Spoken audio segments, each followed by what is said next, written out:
3 specific seasons of intercession, I asked, I begged, I pleaded, I fasted. 3 different times. Paul was simply asking God to do what he knew God could do. But he wasn't doing it. Now, if I'm playing the God role, and I see one of my servants who has done nothing but serve me his entire life, I probably are going to grant that request. Anybody would agree or disagree?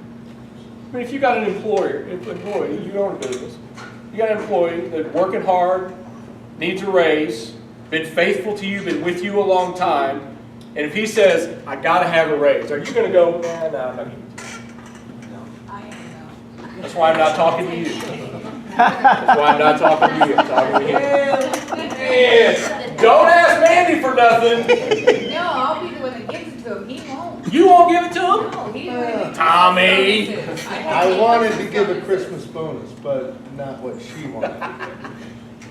Starting a family squabble. Uh-oh. But if you look at it, if you think about it, I mean, it's just kind of like our kids. Or anybody who we love, who is always doing the right thing. This is Paul, who is out doing what God has asked him to do to increase God's kingdom.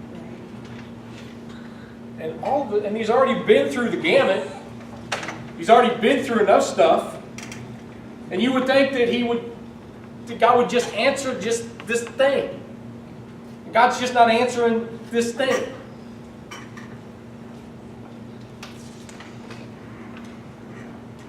Here's where it gets intense. Look at verse 9. First part. 3 different times I begged the Lord to take it away.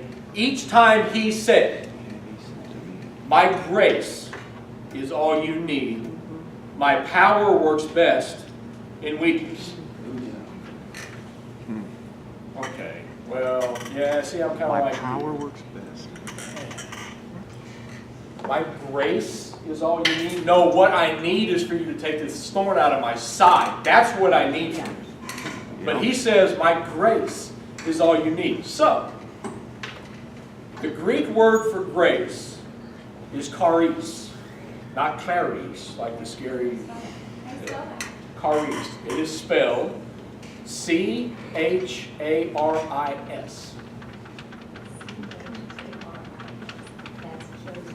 Harris.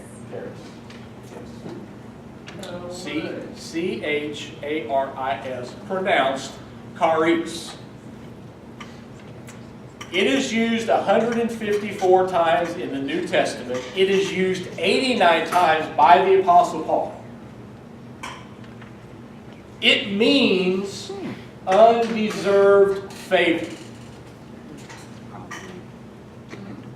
Undeserved favor. Undeserved favor. My grace will be enough for you. So, if you look a little deeper on undeserved favor, here's what one scholar wrote. And I want you to listen to this and hang on to it. This is his explanation of undeserved favor. God freely extends himself, leaning and reaching to us because he is disposed to bless and be near us. God freely extends himself, leaning and reaching. Leaning and reaching to us because he is expected to bless and be near us. What do you think? Kind of wrestle with that a little bit. We say, this is what I need. I need you to do this for me. I need. This is what we say, I need. He says, I am what you need. Yeah, that's right. But that ain't good enough for us. But God, I need this. But Stephen, I'm what you need. But I really need this. But Emmy, I'm what you need. But I really need you to do this. but I'm what you need.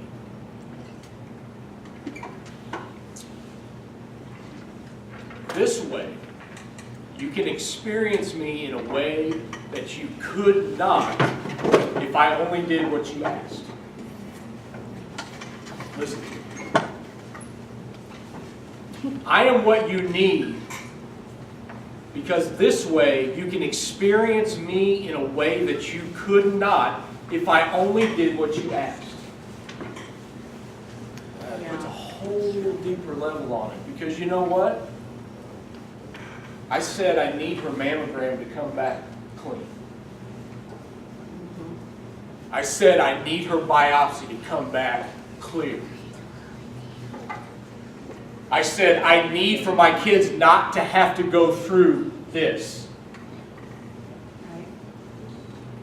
I said I need my life not to be interrupted for this.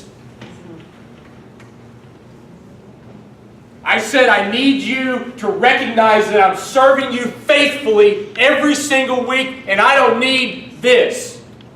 Right. And he says to me, I am what you need. He says to me, I want you to experience me in a way that you could not if I gave you what you expected me to give you. I want my grace to be enough for you. So when people ask me how I'm getting through my thorn, I say because His grace is good enough for me. Because He's teaching me that He is enough for me. He's teaching me that through this, I'm experiencing Him in a whole deeper level than I would have experienced if He'd have just took it away before we even came to it. Right. And that's the kicker. That's the kicker. And that's the beauty.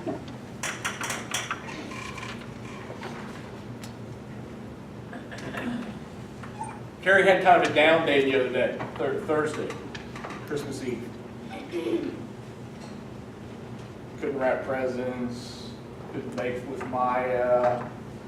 You know, all kind of how we all get when we're in that rut, we want to wallow in our ash.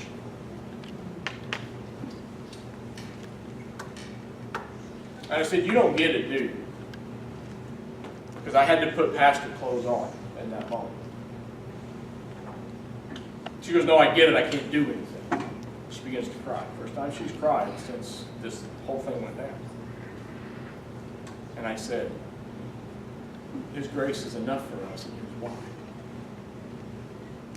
It's because our children don't care that you can't make Christmas cookies.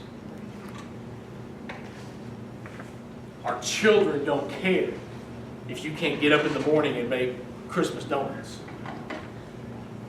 Our children are experiencing God in a way that they could not have before if none of this would have happened. Yes, amen. And it goes through every single one of us. Faith is easy when life is easy.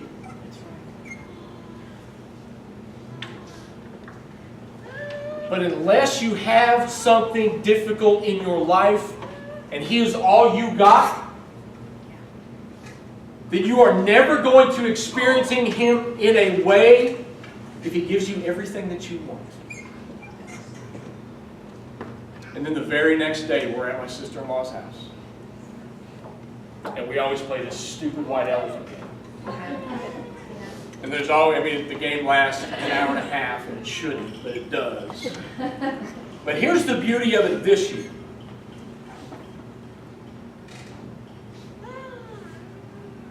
The question was this: how has the Lord impacted your life this year? So everybody had to go, and they had to answer. And when it came to my children,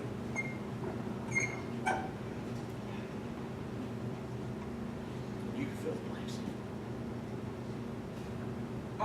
Because my children's faith can't grow unless they allow God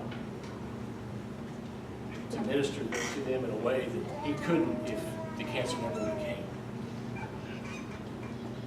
And I looked at my wife and I said, "You see,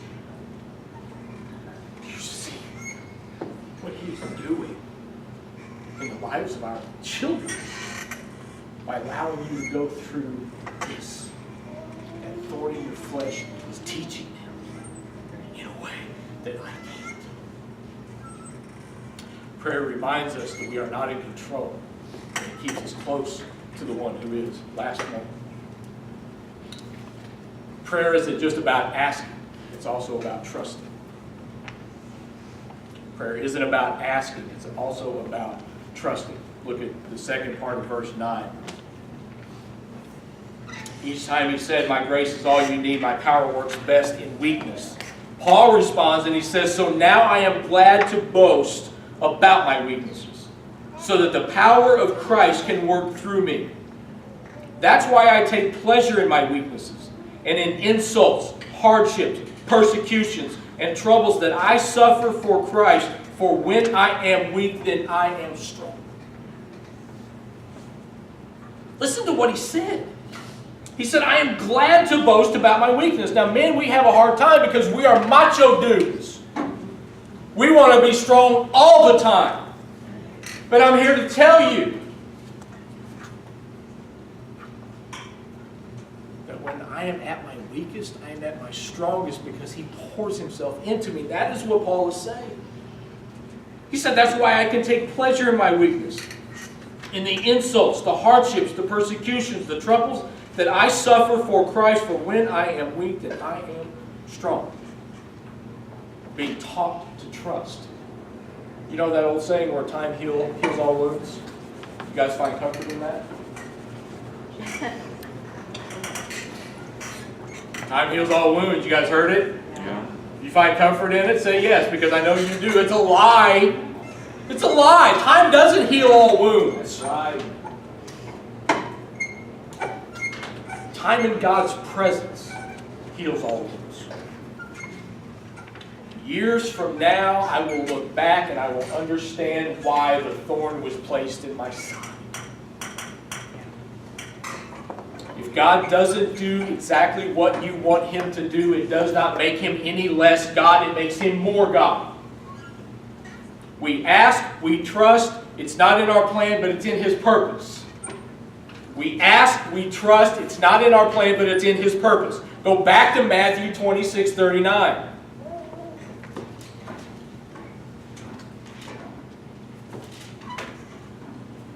My Father, if it is possible, let this cup of suffering be taken away from me.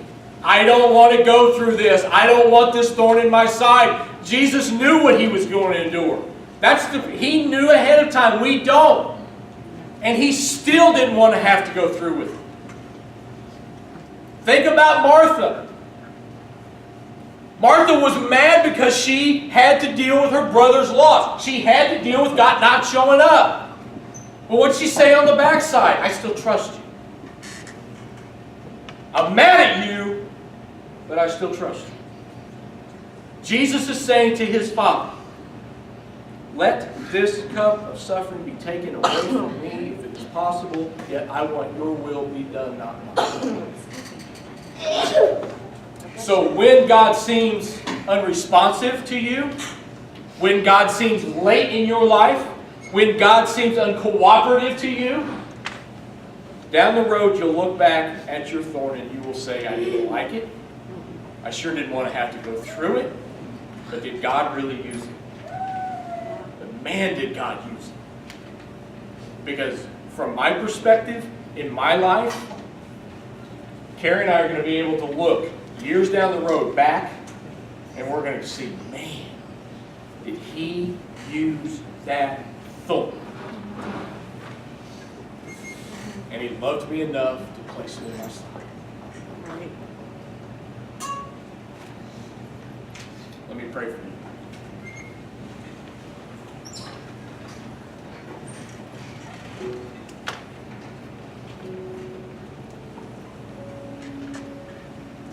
Father, the life of faith is not an easy life. But Father, it is a rewarding life.